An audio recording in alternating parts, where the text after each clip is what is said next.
best top laner in the LCS has to be Huni. Huni because he can still play off meta picks and meta picks very well. Definitely Licorice because he's just crapping on people. The best top laner right now would have to be either Huni or Licorice. Sorry, Hanser. The best top laner of the NALCS has got to be Huni. Huni's the best top laner because I think he plays a lot of off-meta champions like Yasuo, Gangplank, and Lucian and really makes them work. You don't get to play on SKT just by being okay. And honestly, he's trashing people on the top lane. Looks like I found some new analysts. Welcome back to the NALCS Countdown. We're about to jump into some new segments where we needed a little bit more space, so we moved out to the arena. Before we do so, if you're looking for the EULCS's post-game lobby, that has moved to the Twitch channel EULCS.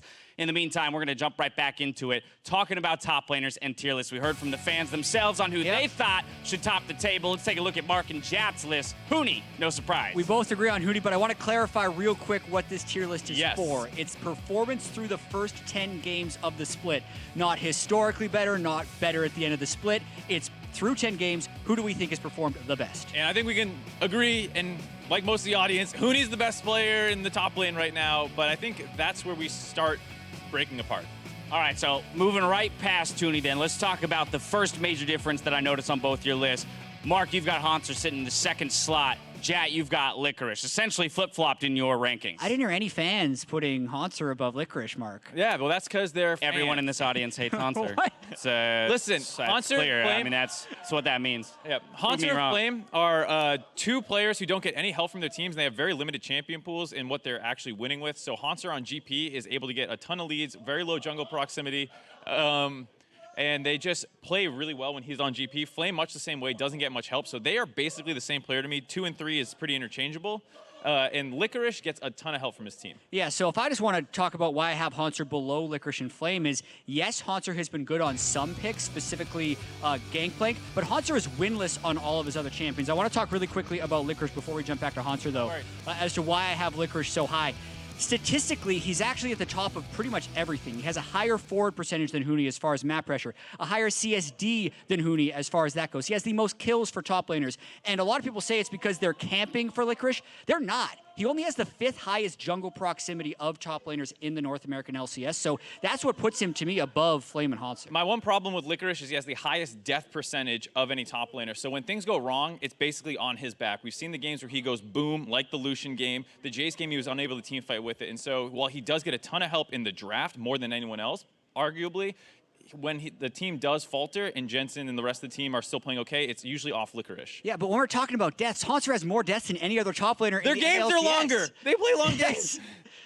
So that's another reason that I would have Hanser down, though. So yes, his GP is godlike. He's won 4 of his GP games. He's lost the 6 games where Hanser hasn't been on Gangplank. So he's overextending in lane, and he applies a lot of pressure, but he's not smart or as smart about the way he applies that pressure, and as you mentioned, doesn't work very well with the team. Chicken or the egg argument a little bit here, because I would argue that TSM, as we said, has some of the worst teamwork in the league right now, and Hanser does get punished, understandably. He has the 2nd highest gold difference at 10, and GP is the only champion he can hard carry enough on to win, is kind of what I'd say, whereas when he gets stuck on the Ornn, stuck on some of these more team-focused champions, they've messed up dives around him, and Mike Young's feeding away some kills. All right, either way, both of them making it into the top 4. If we push our way down the list, something that jumps out to me as well is how highly ranked Solo is on your list, Jat, as opposed to where he falls over here on Mark's. Yeah, so for me, I think Solo does a lot more with less than other top laners in similar positions. He has one of the lowest jungle proximities in the league as far as how often they gank for him, but he's still the only top laner to lead his team in damage percentage. He has the fewest deaths of all top laners in the league, and they've actually won 6 of 10 of their games, so he's not the reason for them to be losing, which I actually can't say about some of these other top laners, and he's had some pretty good games without help. And the reason I have him lower is because by most individual metrics, he's kind of far down that list in terms of CSD, XP differential, these kinds of things, and he has really low kill participation. 2nd lowest. The only person under him in most individual categories is Zig, and that's why I have a hard time bumping him too high up when it feels like he's more of an afterthought on his team. All right, one last guy I want to talk about here, Impact. This is a guy that, you know, on any other given month, we might be singing his praises and saying he's the best in the NALCS, but his entire history in this league has been one of peaks and valleys. You both kind of have him sitting in the middle to the bottom half right now. Yeah, you talk about the highs and the lows for him. Right now, he's somewhere on the lower end. We know that, like, in summer last year, he was struggling a ton, bounced back a fair amount. He looks better than then, but it's really not a great meta for him. He really does his best work on tanks, and there's very few that are competitively viable right now, and it feels like he's struggling to find his place on that team. Yeah, and I actually had him lower before I did a little bit more digging into this list because of the fact that he is not getting much pick priority, and he's often playing tanks, which are going to lose lane to other things, and he still is involved in a fair number of early kills. But all the other metrics, especially the recency bias that you tend to have on these lists with how he's looked in the last 4 games, put him kind of where he's at right now, which when you think before the season where you expected Impact to be, this is much lower, and it's because he hasn't been performing. Another big name that's pretty low on the list for both of you, Ssumday. And this is why we made sure to say that this is a performance-based list. Like, no way is Ssumday the 8th or 9th best top laner in the league, but 100 Thieves has really been struggling to find a way to get involved with him. We've seen synergy at points between Meteos and Rio and Meteos and aphromoo, but it doesn't feel like there's any synergy with his team, and he is getting just given counter picks sometime, but not winning hard enough and not doing anything in these games. And a lot of times Gnar is kind of looked at this split as you play Gnar well, you are a good top laner. Ssumday's played more Gnar than anyone else. He's played 6 Gnar games. And he has the worst laning stats of all the Gnars in the LCS. So for a player who should be skill checking against the rest of the league, and you expect based on the name brand recognition that he will beat them, he's actually losing to all of them, which is pretty damning for a player of his caliber and his history. Some thoughts on the top lane here through 10 games. Of course, we've still got 8 more to go in the season. We'll track their progress throughout the split. I want to move on to some predictions, so feel free to boo these guys if you disagree with any of the teams that they've chosen for the day. Throwing them up on the screen. I believe that you guys only differ in one prediction of the day. Wow, CLG Jack coming back. Go figure. It's the CLG game of all games, Jad. Explain yourself. Clearly, I have not been punished enough for predicting CLG. Well, you masochism here.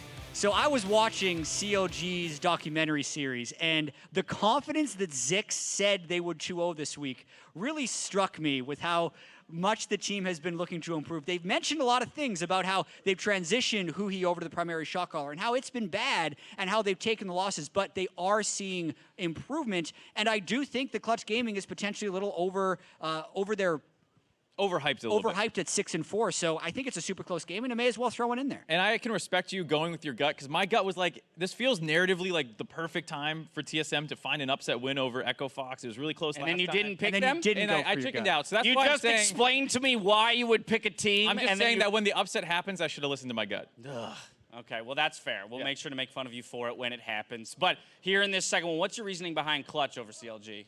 I think while, yes, Clutch Gaming are perhaps overperforming a little bit, we haven't really seen anything out of CLG that inspires confidence. That, you know, that loss last week to 100 Thieves was one of the weakest games we've seen in the LCS thus far. It was like a crazy situation where they're fighting in mid lane for 3 minutes straight and was not very impressive. So while it's nice to watch the behind the scenes thing and say everything's turning around, until I see that on stage, I'm not going to be it. That's game 2. Game 1 is 100 Thieves versus Cloud9. We spoke to Jack earlier. Let's now hear from Prolly, just a moment ago.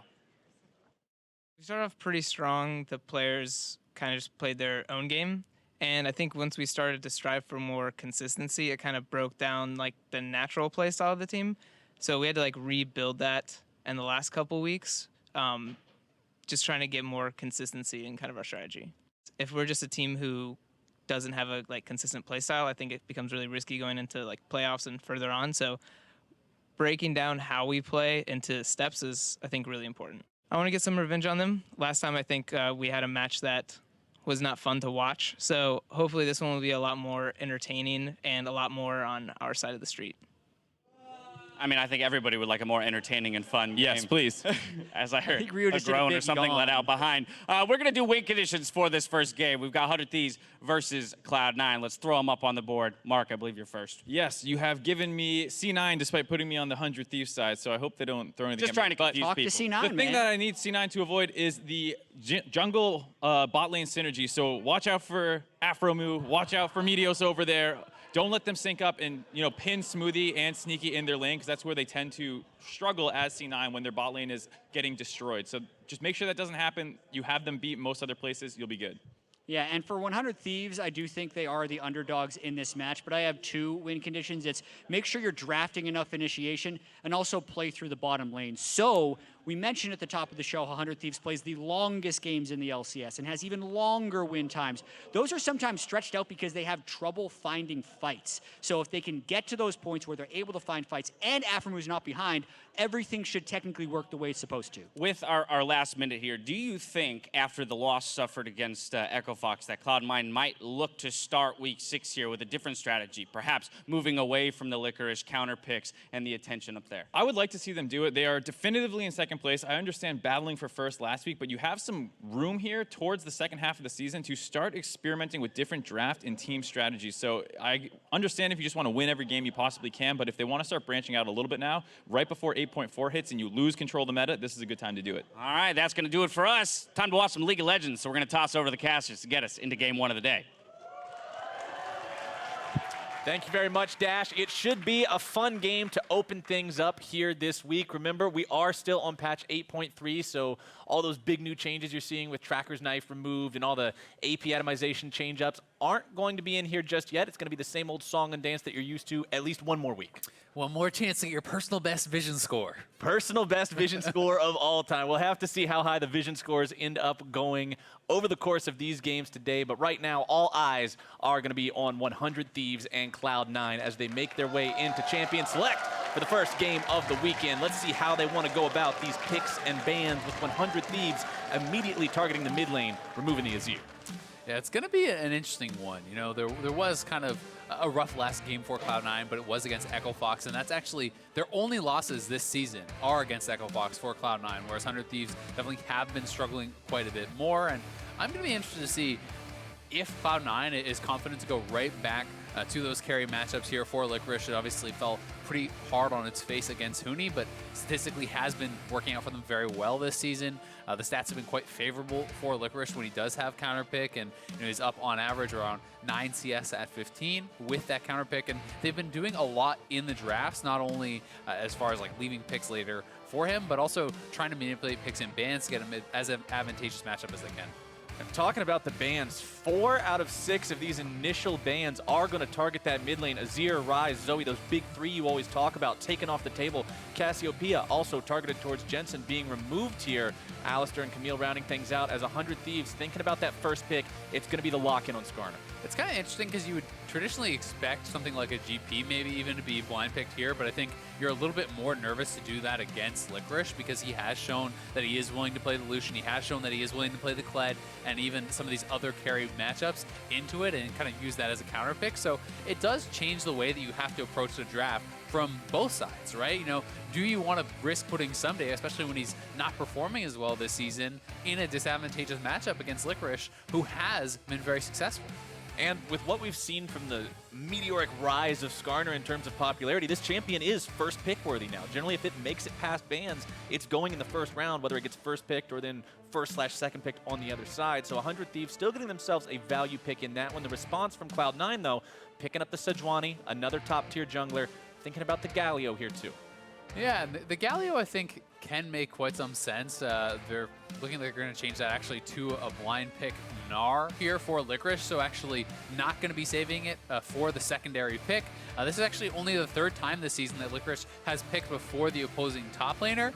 He is in something that is quite a safe blind pick, though, on the Gnar. We'll see if Ssumday is going to be interested in going for any sort of counter pick against it, if he wants to try to play aggressive, he wants to try to punish that. But you can see Cloud9 has already somewhat protected this with the Camille ban, and it's actually going to be GP into Gnar, which traditionally is fairly Gnar favored early on. At the same time, though, we've seen GP lose lanes all throughout the course of this split, but lose lane has to be a couple words you put in quotation marks because the amount of money this champion can accrue, even when he's behind, it doesn't really feel that much like a loss when you're still 1,000 gold up. Exactly, and the thing that makes it even crazier is since people have started this Relic Shield Relic Shield 3-pot, going heavily into Resolve, trying to build somewhat defensively, we saw Huni do this, we've seen a number of people pick this up as well, where they're actually able to just go even with the Gnar. And if you're going even with the Gnar, because of all the bonus gold you're picking up, because of the scaling this champion has, you are actually very far ahead. And that is something that Cloud9 is going to have to be pretty cognizant of in how they play around this lane.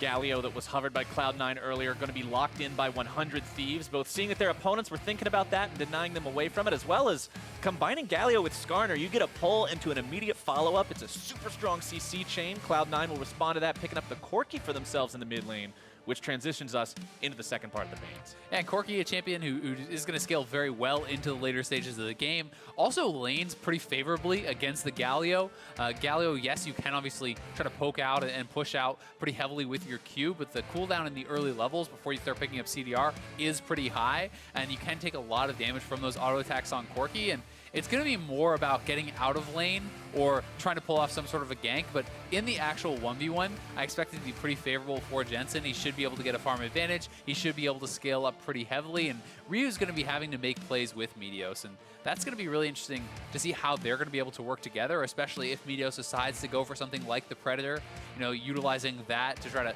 get him further into those backlines and set up for the grand entrance from that Galio. And it's like what we heard from the win conditions from the analyst desk. If you're 100 Thieves, you're looking at shutting down the potential to roam around from that Cloud9 support especially. So can they get the lockdown? We'll have to see as the bans coming through for the second part of that ban phase here, largely targeting the support pool, getting rid of some of those initiators, some of those big meatball supports with Braum, Tahm Kench, Rakan all banned away. Tristana going to be the only non-support ban. Wouldn't be surprised to just see an Ezreal here for Cloud9. They've like to play that quite a lot, and it does set up Smoothie to be able to actually roam around. Kalista is still available if they want to go more lane focused. That is an option, and with Tristana already taken off the table, that's somewhat limiting the choices here from 100 Thieves. So we are going to get the full bot lane now locked in for 100 Thieves and find out what they're going to be going up against. Then Cloud9 will save their last pick here for Smoothie. So Smoothie is either going to be able to pick heavily for lane and try to play a lane dominant style. We know Alistar is taken off the table. A lot of the tank supports that Smoothie does favor are already taken off the table. Yep. But there's still others available. And if he doesn't feel that he can play heavily for lane, he can always still look to roam.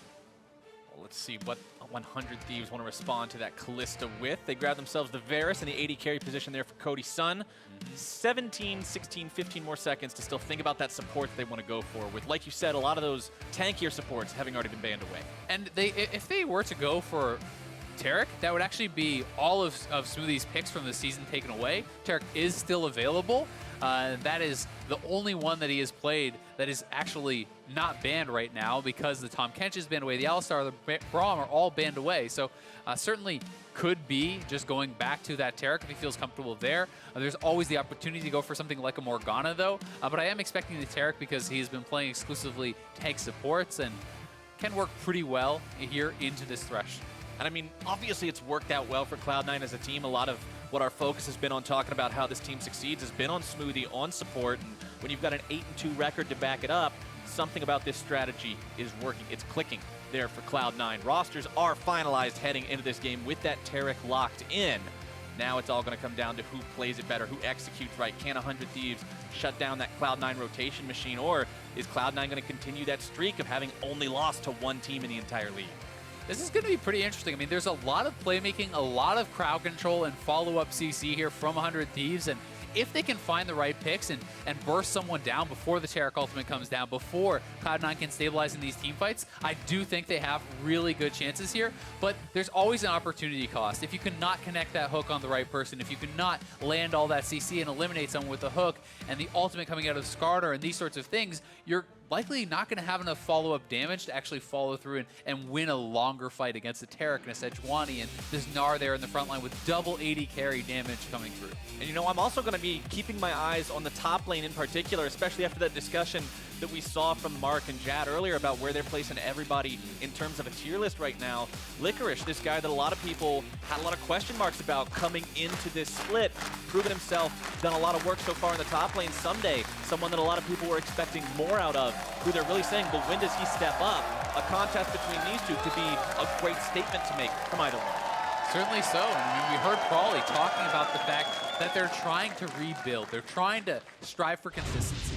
He felt, yeah, maybe you can pick up some more wins if you're just kind of playing how they were, a little bit fast and loose. But they're looking for the long term. They're trying to build up into a successful org, not only for the regular season, but for the playoffs and for, you know, even further than that, for international play. And to do that, sometimes you have to go back to basics. So we'll see is 100 Thieves on that right path? Can they go competitive here against Cloud9, who is clearly one of the strongest teams in the league and has quite a few comfort picks? Absolutely. The way Dash phrased it at the beginning of the day, I think, was perfect. Still definitely a top 2 team, despite a convincing loss against Echo Fox in the previous week.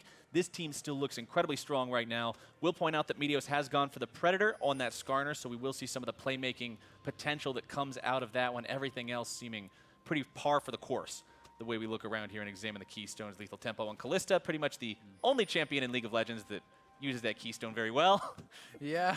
Yeah, I mean, it's just tough to actually utilize because it takes the activation time afterwards, and because Kalista likes to go for these extended trades where you're trying to stack spears up very, very quickly, it can work pretty well in combination with this champion, allowing you to get tons and tons of spears into your opponent and then go for that rend with the attack speed. But you are obviously trading off some sustain, right? Fleet footwork is so popular because it makes your laning phase a lot stronger. The burst of speed is very useful in the later stages of team fighting.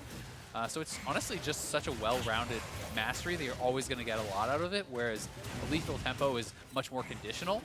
It's also worth pointing out here, Jensen did go for the call start, so as I said, he's not really too worried about this actual lane matchup and going to have an advantage, feels comfortable to actually go for that call, get a little bit of extra gold, and he should be winning in the 1v1, if they do keep this as an isolated lane. Even if they're just farming it out, he's going to be feeling pretty happy about that. So it's really going to be about Meteos, about Ryu, and how they can actually pair up and make plays, along with aphromoo here too, who on Thresh also has to kind of be proactive in making plays, because if he cannot land those big hooks, Taric is just straight up a better champion.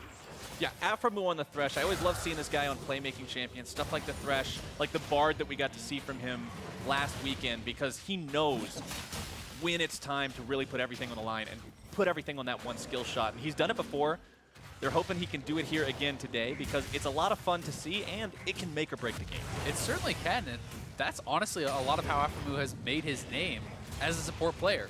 Being someone who is not afraid of taking that risky play to win the game, because he is confident that he will be able to make it happen. He's willing to take a chance, willing to go for these champions like the Thresh and the Bard, and even things like Blitzcrank in the past. Always wanted to be the guy who has to make that big play. And if you can make it happen, if you can get that hook onto Sneaky or Jensen and eliminate them at the start of a fight, it's very likely a 100 Thieves team fight win. All right, you can see Meteos farming up the Scuttle Crab there. There was only a blip on the radar of his E coming out from the ward placed down by Cloud9. Highly unlikely they saw that one, but Meteos will go prowling through the enemy jungle now, taking those plants as he goes. And this is honestly one of the strengths of Meteos, as he was actually spotted out here, on this Skarner. You look at the mana and the health of Sejuani versus Meteos. They have essentially cleared the exact same camps. Sejuani was like under half health, low on mana. Meteos is sitting here at full health, full mana. He can actually stay out on the map much longer and look for these ganks. And unfortunately for him, his time is being wasted because Jensen is not giving it up that he was spotted. Jensen knows he has enough distance, and notice how Jensen is actually playing to the side that Meteos is. He's trying to bait him to stay around even longer. Traditionally speaking, you play the opposite side of where the jungler is, so you have more time to react, but because he knows exactly where he was, he wanted to not give it away that he knew, waste more of Meteos' time, and thanks to Jensen's smart play and warding there, he actually buys the time for Svenskeren to catch up on the camp, to have the earlier base, and that somewhat eliminates the early advantage that Skarner has had. So these little things can actually end up making a big difference. It's all about the mind game, right? Totally. The more of your opponent's time you can waste, the more you can get into his head and make him play the game that he thinks he's playing, but the one that you know is actually going to happen instead, the better off you're going to be. Licorice getting that last second wallop down onto Ssumday. A lot of damage here. One effort. Airy gets proc boomerang, not finding its way there. Ssumday could have been in some serious trouble, but Licorice taking the edge. Yeah, I mean, if he hit that boomerang there, there's a chance you can actually flash for the last auto and finish him off with that hyper proc, and doesn't quite hit it either way, getting the early advantage, and it's a bit of an awkward timing there to base. Ssumday will be able to TP back. Only going to lose a couple minions, but it's an advantageous base timing here for Licorice, and because of the fact that it's all pushed to his opponent's turret, he probably can just hold on to his TP and threaten to use that elsewhere on the map. Which can be a big advantage if the rest of your team decides that they found a great spot to force some kind of a fight once we hit level 6s here in bottom lane. But instead, it's going to be stuns coming out, Ignite going down, aphromoo flashing away, still in some trouble here. Barely hobbles out with a little bit of HP remaining. Sneaky and Smoothie get themselves back. Svenskeren hanging around bottom side as well in case Meteos would show up. He's not on this side of the map right now, though. We'll have to see what exactly Cloud9 wants to do here. They know that there's no flash available onto aphromoo. Svenskeren coming around. They want to dive this one. Stun comes in. Svenskeren looking to lay down the CC. More damage going to be poured into Smoothie here. One more turret shot will take him down. It's first blood over to Sneaky, but it's 1-for-1 so far. Svenskeren barely getting himself away from that one as well. Yeah, a bit of a messy dive, giving up the kill back, as Meteos will be able to stop Jensen's base here. The big thing, though, for C9 is that Sneaky got the kill, where aphromoo got the kill, 400 Thieves, and it's first blood going to Cloud9, so certainly still in their favor, but across the map, they are down a little bit of gold thanks to a farm advantage here from Meteos and the Gangplank passive, and Meteos is spending a lot of time around Jensen here, and it's actually a 3-man play in the mid lane.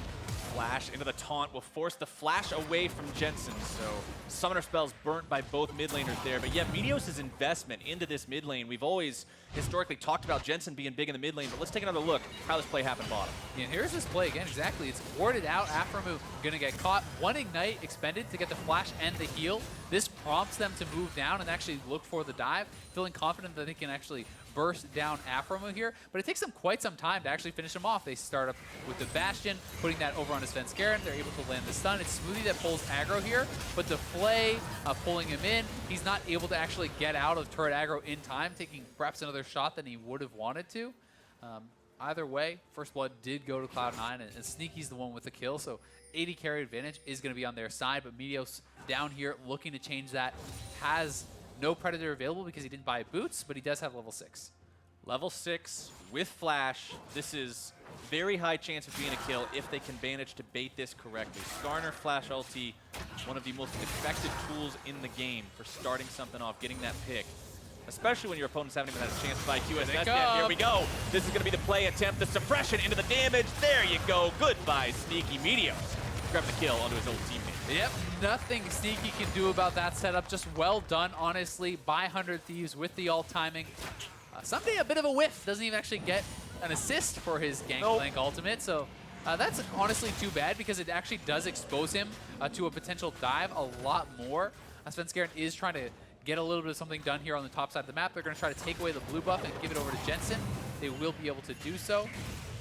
I've got to say I am kind of surprised by the delay on boots, though, for Meteos. Generally speaking, I feel like Predator is most powerful, actually, to enable you to do things pre-6 that you would otherwise not have been able to do, right? Especially on Skarner. Exactly, because Skarner on the pre-6 Yanks is usually pretty weak, but a good example is, despite it was actually a loss last week, some of the effectiveness that Mike Young had around mid lane on Skarner in the early levels, able to pull off multiple ganks in the mid lane, helping out Bjergsen, forcing out summoners, and Predator can enable you to do that pretty heavily, but likely going to get his boots now on base, and we'll see if he can get out on the map and make anything happen with that. Nice early first Drake coming out from 100 Thieves there as well. A lot of times, if it's not Infernal, you see these first Drakes lasting somewhere between the 15 and 20 minute mark, but 100 Thieves picking up that first one for themselves, not even 9 minutes into the game, means we could have quite a few elemental Drakes take in this game as Licorice continues just applying the pressure here in the top lane, but some days staying close enough in farm that he's not falling behind because he's Gangplank. Yeah, definitely so. And I agree. I think it was a smart choice. Also, they knew that Svenskeren was on their blue buff, so not only did they get the dragon, they counter-steal the blue. So really there was no advantages gained there from Cloud9 because they get the kill, they trade blues, they get the dragon, give up a bit of farm time taking down that dragon, so actually, immediate gold value, it's not really worth it, but obviously as far as the power that it's going to give you later on, to be able to take up follow-up objectives, to be able to perhaps get some split push damage down on turrets and things like this, can be quite valuable, so things looking pretty good so far. One thing I want to point out that Meteos is doing while taking these Krugs on the Skarner, using the smite on the Krug camp is just about the best use of that you can get when you are playing Skarner, because it is the only camp in the jungle that you can't manage to fight in the Spire buff. You get so much attack speed and so much mana regeneration from every other camp that you're fighting. Krugs just feels really bad, so making sure that you've got the smite for that to speed it up really helps out with that one. Meteos just maximizing that farm like you were talking about earlier, Azale. Skarner pretty much made for it, considering being in the Spire gives you blue buff level mana regen. He can just move around all day, spam shields to keep his health up, always has free mana. Your damage abilities are all AoE, right? Your E and your Q are both AoE, and you'll be pleased to know he is maxing E here as Tank Skarner. Which is the only way to actually do it. If you max Q on not Warrior Skarner, you need to reconsider some things, my friend. There you go. So a plethora of Skarner tips here. Oh, we got them for days and days and days. But for now, it's 100 Thieves finding themselves just a few hundred gold behind Cloud9, despite the fact that they've got the Gangplank, despite the fact that they've got the kill lead. It's the farm when you look at the mid lane, the Corki compared to the Galio. Even in the jungle, 79 on the Sejuani compared to 67 on that Skarner. So farm advantages coming up for Cloud9. Yeah, and the fact that Jensen has already cashed out his cult, right? This is a very quick cult cash out. He started with the item.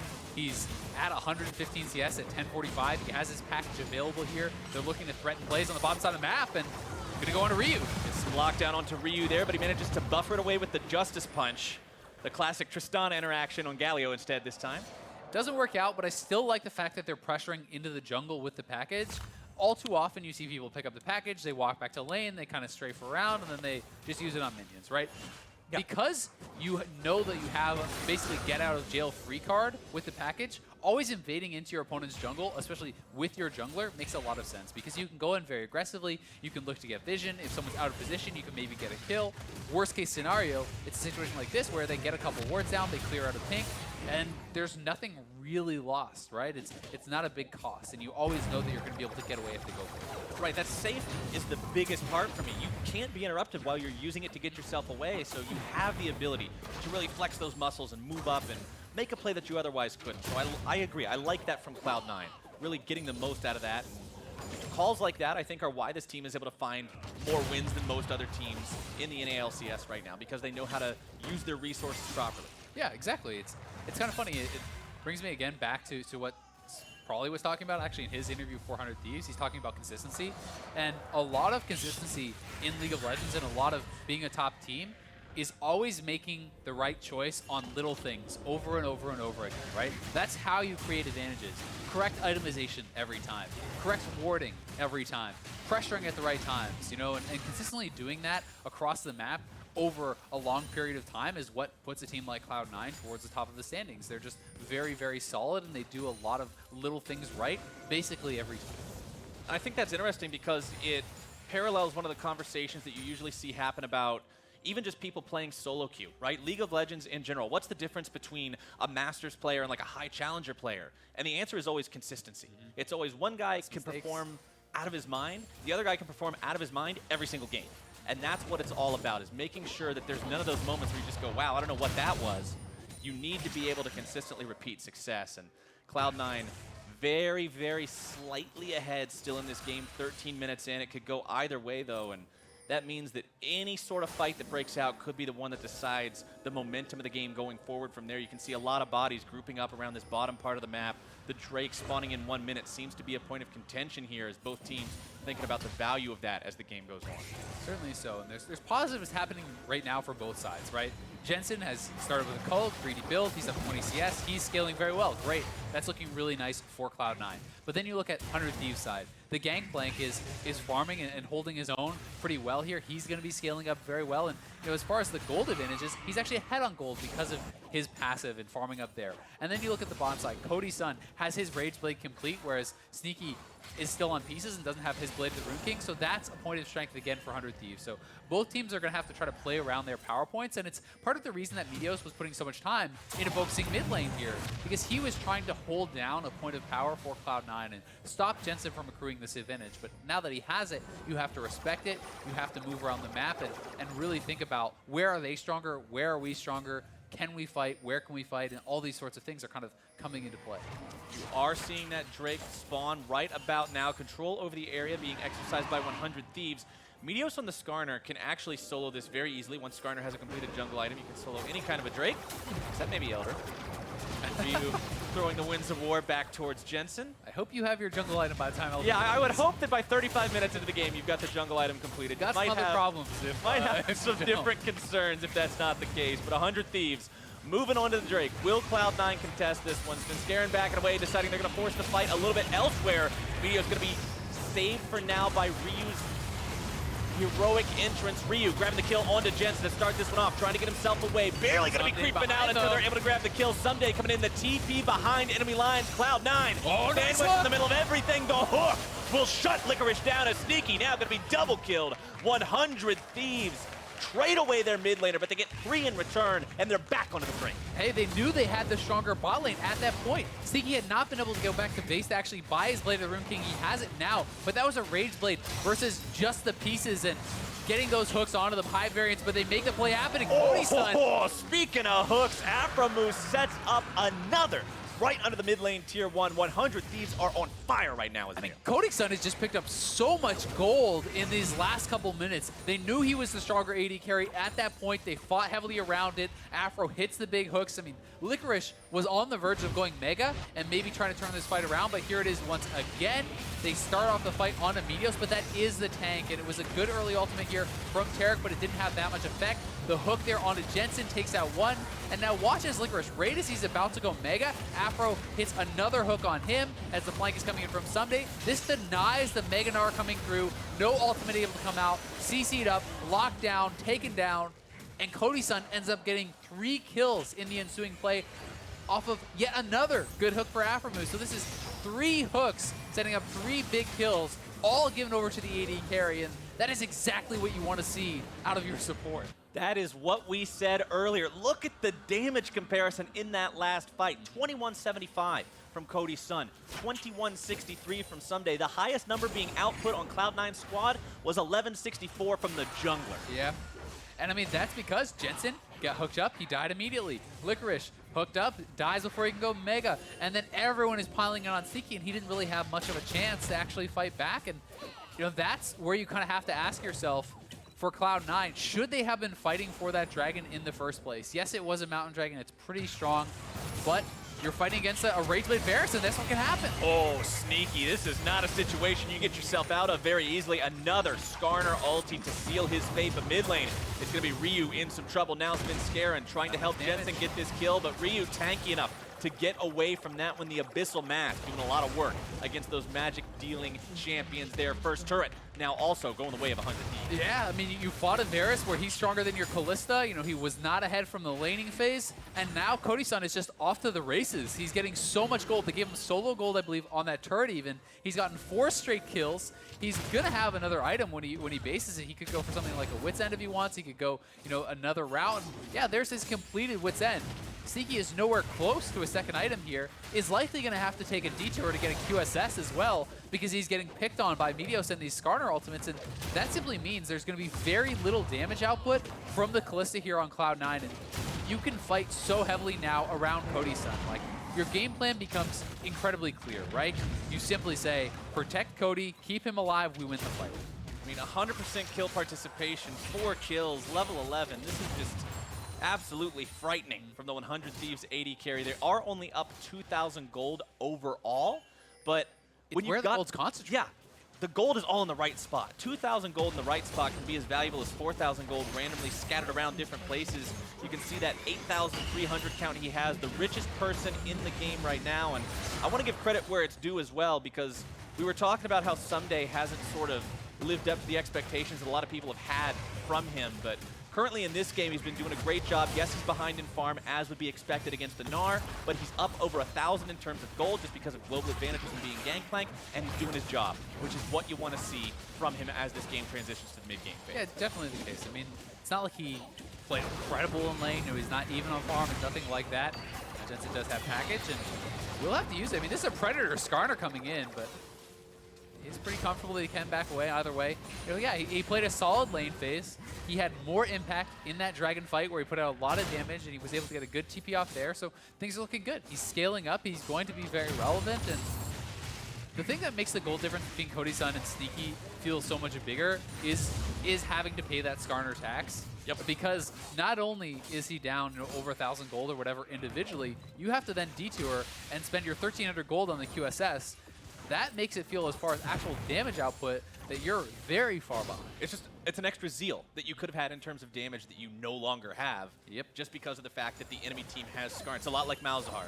These purple suppression champions cause everybody so much trouble, but I would much rather see somebody build the QSS against it than go 4 items into the game and still have no QSS and just lose because you got one. Definitely so. It's not me saying that he's making the wrong choice. It's just, of course, hey, this it feels bad as far as your actual damage output, especially when there are going to be multiple, kind of frontliners, so to speak, in your face. You have to punch through this Galio, who, although he is going AP, is going to be still fairly tanky because of this kit. It's going to be a full tank Skarner. There's going to be a Thresh in your face, and you have to deal with this triple melee that's up in there. And you want to be building things like a Hurricane against triple melee. You want to be going towards a Bloodthirster so you can be in their face and tanking through it, but it does become very, very difficult. And especially when you look at this comp, I mean, you've got a Corki, you've got a Kalista, but support, you've got Taric. Jungle, you've got Sejuani. Top lane, you've got the Gnar hook.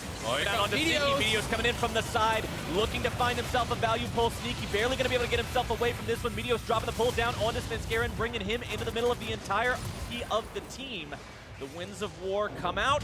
Licorice jumps right back in, looks to flash into the Mega Gnar. Wallop comes down onto 2, but the follow-up not immediately there. Another nice pull, this time onto Svenskeren, looking to seal his fate. Smoothie now in the front line as Ryu flashes over the wall, barely going to be kept alive. A double kill for Cody, looking to make it 3. He's got it, 100 Thieves. Another big fight. Yeah, Cody Sun gets 3 more kills. Great. Cloud9 is getting a little bit of damage out there. They're punishing some of these members, but Cody Sun was untouched throughout that, and Licorice flashing in when your AD carry is so incredibly low. As Mega Gnar expires, you stun a couple members up, but where is the follow-up going to come from? It seemed like a very ill-advised fight from Cloud9. And yes, they were a bit behind, but it was not out of reach. And this may have put it out of reach, right? You gave over 3 more kills. You gave over the Baron. Cody Sun is going to base with another full item to buy, and they're going to pick up more gold on the map, and the Infernal Dragon is there. And this just did not seem like the fight that Cloud9 wanted to take. So here is the initial play. aphromoo finding another big hook. He has been outstanding this game, but at this point, how is Sneaky supposed to enter the fight? Licorice is coming in as Mega Gnar expires. He flashes forward to get this stun. Look where Sneaky is. Sneaky is recalling back in mid lane as that happened. And that, to me, speaks to a lack of communication happening there.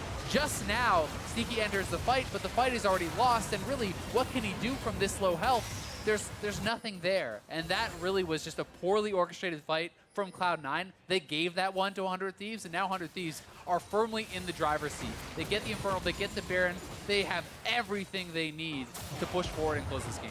5,000 gold up. You've got Gangplank sitting pretty in the side lane. Everybody else moving up as 4, or rather as 3. And I like what you saw from Meteos there, hanging out in the wings, doing what you want to do on that Skarner, bouncing back and forth between the lanes, seeing if there's a pick you can find, because that just means you're going to snowball this game down that much faster. Tier 2 falls on the bottom side, brings the Thieves up to a 4-1 turret lead and a 7,000 gold advantage. And 7,000 gold before 23 minutes is an outstanding advantage. And the gold for the AD carries is expanding more and more and more. Almost 3,000 gold now ahead for Cody Sun. He didn't have to make that pit stop for the QSS. So as far as actual raw damage output, it is a massive, massive difference. Meteos is looking for the flash. Wow. Meteos going in, he gets shoved back, but he brings Svenskeren with him. That tank is not tanky enough. That is one of the worst things that you can do sometimes, is knock Skarner away when he's got the pull down, because it takes your teammate with him. Yeah, and he just take out Svenskeren. I mean, that is a flash ultimate on your tank. When Skarner can flash in and take away your tankiest member and kill him, that is going to feel really, really bad. That just shows you how big this gold lead is, and Cloud9 cannot do anything about this. This is going to be an inhibitor here for 100 Thieves, and we'll see where they're going to go now after. They can head down to bot lane and continue to push, but they just want to go back to base and spend up the gold because they've accrued an even larger lead. 100 Thieves feeling really good about that. I actually don't know if that was a knockback on Skarner or if he managed to take the Thresh Lantern somehow, but either way, the Skarner pull, when your team is so far ahead that you can pull Sejuani and then just pop him. And we'll be able to watch here again. Not able to get Sneaky as the QSS, goes straight there for Svenskeren. It is actually a lantern. He takes the lantern and it pulls. That's what it was. I thought, as soon as I saw it, I thought, wait, was that lantern? I was like, no, it had to be Mega Gnar or something, but that was lantern. That was really good. I didn't even know you could take the lantern while you had someone ulted. I'm pretty sure there's a weird wonky interaction with it where it works sometimes but not other times. Might be a timing thing where like you're not really supposed to, but if you do it same time thing, kind of like this is the one Skarner thing I actually don't know, because I just take the cop out and say it's a Thresh thing. It's not a Skarner thing. So yeah, I actually can't give you a 100% yes or no on this. I'll give you half grades. All right, cool. I'll just go for the half grade, then I'll take it. But 100 Thieves now, they're not going for any sort of half measures in this game. They're up so far. They've got the mid lane inhibitor down. They've got control over the entirety of the map, wards in the enemy base. Ssumday will continue to pressure bottom side as everybody else moves top.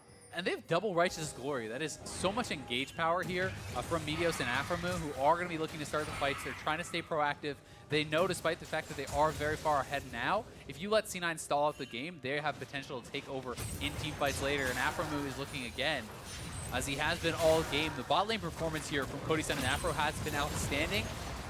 I think aphromoo has just been serving up these kills on a silver platter for Cody Sun. And Cody Sun has been racking them up, but aphromoo has just been unreal this game to me. Both of these two, 100% kill participation. 8-0-3, 1-1-10. You can't ask for much more from your bottom lane. And if you're talking about kill participation, 9 of those going over to Meteos as well. You can't fault him for anything he's done this game because he's been doing a fantastic job of getting involved. And once again, going to be looking to make a play here. Jensen getting himself away with the package. So Meteos can't quite catch up on that one, but a good attempt, and they get rid of that resource. Definitely so. They take away the package, and Jensen doesn't have a QSS, so if he ever does get caught, he will be in big trouble unless Smoothie can save him. So that's what they're going to have to be very aware of. You look at the QSS also purchased up here for Svenskeren, and that has been forced out, which yes, it's okay, but generally speaking, you just want to build pure tank items and be able to survive that. I never feel very good about having to build a QSS on something like a Sejuani because there's no HP there, there's no armor there. You're going to be somewhat more squishy than if you had just another cow. Cody Sun throwing out the ulti defensively, still looking to get away from this lockdown coming in from Cloud9. Does flash out, the Taric ulti going to be used, but the damage is there onto Cloud9. Legendary for Cody Sun. Meteos grab another kill onto Smoothie. Sneaky in some trouble, having to use the QSS to get away from that one, but it's clearly yet another 100 Thieves fight. Exactly. All you have to do to know who's going to win the fight is watch Cody Sun. If he is not going down to the start, he's simply putting out way too much damage for Cloud9 to handle. He is punching through that front line like it is nothing. And the bot lane minions are already there too. They could go around the horn here and take down the triple inhib, and it looks like they want to do so, but they need to be a little bit careful. Smoothie and Licorice will be up relatively soon, and they may decide the caution is the better part of Valor and back off. Ssumday taken low. Starix Gage baiting Svenskeren in though. Fantastic by 100 Thieves to turn and burn on that one. As now they move towards the final inhibitor of the game. 2 dead on the side of Cloud9. Just 1 now, but Licorice will not spawn in time to do anything about this inhibitor going down, but Jensen's out of there. Cody Sun. Legendary now as 100 Thieves push further towards that Nexus. Thinking about maybe just ending the game right now. Sneaky tries to go in and do something, but he just can't find it. 100 Thieves have made a clean game out of this one so far. 28 minutes in, the first Nexus turret falls. The second will drop as well. Licorice defends at the fountain, but the Nexus is under siege. And 100 Thieves make a statement here against Cloud9 as they find their win and bury that Nexus. What a performance. Awesome games done quick. 100 Thieves hitting Cloud9 with the speed run there. Just a monstrous performance out of the bot lane duo here for 100 Thieves. Really a good overall team game from them, but damn. 15 kill participation there on Cody Sun. 100% kill participation here on aphromoo. 1-1-15. His hook did not look like a skill shot. No. That was a point-and-click ability. People talk about, oh, Skarner's ult's point and click. Well, those Thresh hooks were looking pretty point and click as well. It's not supposed to work like that. He set him up time and again, and at the very beginning of this game, we said, it's fun to see Afro on playmakers. It's fun to see him on these champs where he knows, hey, if I pull the trigger here and I do it right, we can just win the game. And he did that time and time and time again this whole game long. He was a superstar. I mean, it honestly just looked like Cloud9 was a bit out of sorts. The first dragon that they actually contested, that second mountain dragon, to me was really pretty ill-advised when Cody Sun was already sitting on the Rage Blade. Sneaky had not had a chance yet to get his Blade of the Rune King. So they had such a strong advantage there in the bot lane as far as current power.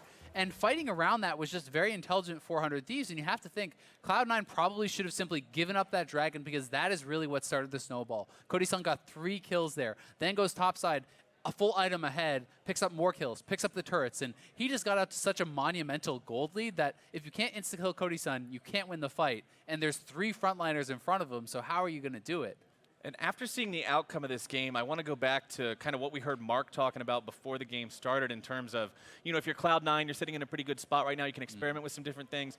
The story's not the same for 100 Thieves. Sitting on 5 and 5, you're in that big just mash in the middle where everybody's vying for a playoff spot. So taking a game off of the #2 team, getting yourselves that extra win, this game could be the difference between playoffs and not. Seriously, and also as far as you want to talk about confidence and building confidence, not only do they have an incredibly dominant win, I would say by far their best game of the split, it is against that top team, right? You know, this was not an incredible win against someone who's at the bottom. This was smashing Cloud9, and they have got to feel so good about it. You absolutely do, especially with those numbers we were talking about, like with the bottom lane and the jungler. But now we're going to send things over to Avali and the Sultan of the Stinger for 100 Thieves.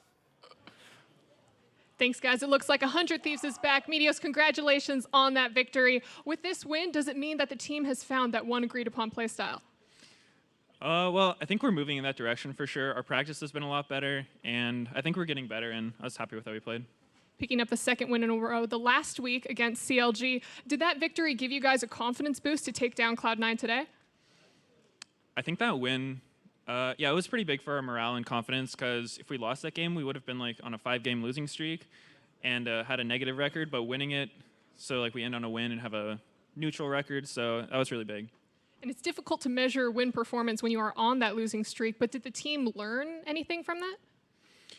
Yeah, I think we try to not get too distracted by the results of LCS games, because there's a lot of things going on every game that we have to work on, like communication, rotations, vision, all that stuff.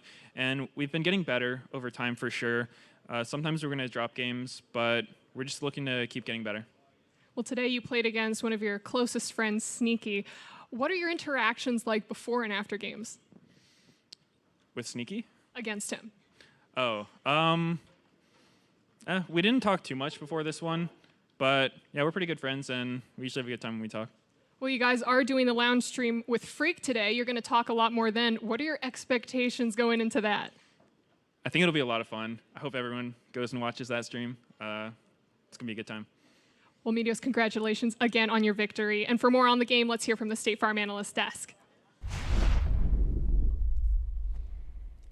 Thank you very much, Avali. Meteos thinks you should tune in. I know you should tune in to that stream because it'll be a ton of fun. I talked to Meteos before the game. I was like, how are things going? He's like, we're turning things around. Practice has been great this week. And I was like, great enough to beat C9? He's like, C9's a pretty good team. And then they beat them. And then they crush them. You didn't tell me why, Meteos. If you knew. What is going on in the NALCS that every time we begin to discuss that things may have settled and fallen into place and the hierarchy's established and these teams are starting to, turn bag into pumpkins, or everything is just turned on its head. This was a crushing game, a crushing victory for 100 Thieves over Cloud9. It's not like it was played incredibly close from start to finish. Yeah, I would say there were some very close team fights in the mid game, and both teams were actually playing around the win conditions that we kind of set out. Both teams were trying to gank bot line very frequently, and 100 Thieves, they drafted enough initiation so when they got an advantage, they could hammer it home. Yeah, Mark, let's talk about this draft a little bit, because I know when we talk about Cloud9, so often we go to the top lane, we talk about the resources funneled into Licorice, the counter pick opportunities.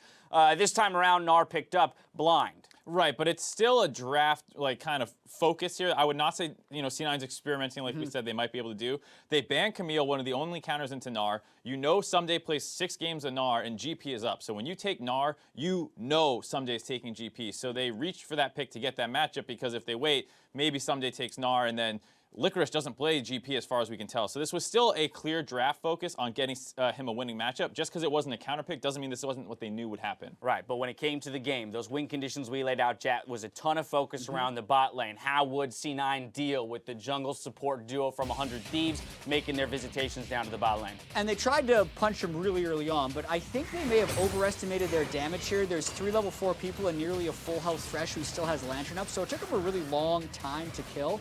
I don't really see a situation where they can cleanly play that dive and not trade 1-for-1. And then, because they burned all their summoner spells there, it made this return Skarner Lantern game kind of the reliable thing that's able to take down Sneaky. And so while they did avoid the first blood attempt, it was a 1-for-1, and then the regang happened like Jet said. So they were playing to that win condition of making sure that they limited C9's bot lane. And then on the top side, yeah, Licorice was winning, but he never got any help this game, which is one of those things that we say, it feels like you need to give Licorice help to have that win condition come true. Right, and at the end of the day, you can play towards your win condition 100%, but once you get to that mid game, once you get to those team fights, sometimes the win conditions go out the window, and it's just about who's playing better on the day, who's executing better in that skirmish. And 100 Thieves outplayed C9 in a number of team fights. This one, credit aphromoo and Meteos for changing the fight. Watch that hook.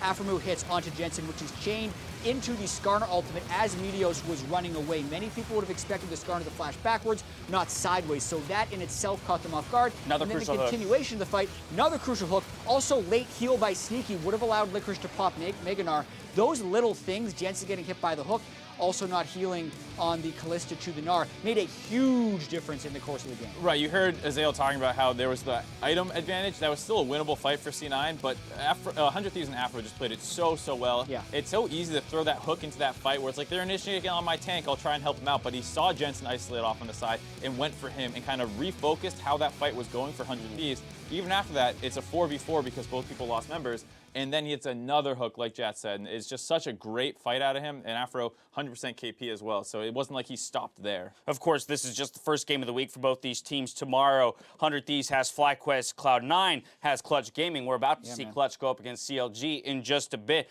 But 400 Thieves, having broken that 4-game loss streak last week with their win over CLG and mounting another win here against the second team in the league. You know, how are we starting to feel about this team and what they're showing us just in these most recent games in terms of improvement and moving forward? Meteos said they had a good week of scrims, but not all their problems are solved. Yeah, I can tell by Mark's facial expression that he is not sold. Well, no, I just don't know what to think anymore. We've been burned by this team before because I had medium expectations at the start of the year. They jump out to 4-1, beating some big games. They lose 4 in a row. They have an underwhelming game against CLG. But I'm just thinking about their mental game right now. Right. Not because they beat Cloud9, but they are on Cloud9 right now because I felt like coming into the day, they were lucky to be 5-5.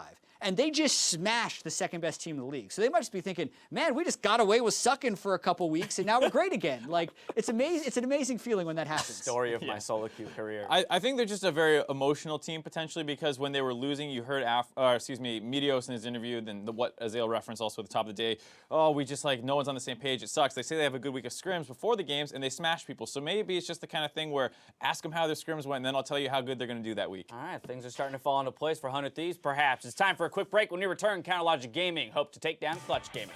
See you here after the commercial. Please. What do you mean, oh, go?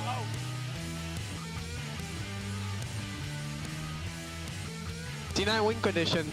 Avoid bot lane first blood. Dumbass bot lane. We cannot beat today. Svenskeren looking to lay down the CC. More damage going to be poured into Smoothie here. One more turret shot will take him down. It's first blood. Cloud9. Bandwidth in the middle of everything. The hook will shut Licorice down as Sneaky. Now going to be double killed. We can step back slowly. 4.5. Turret question. Close to no flash in the back. Go. Hooking one. No flash. Go. Close to no flash in the back, okay? Come to me. I'm on it.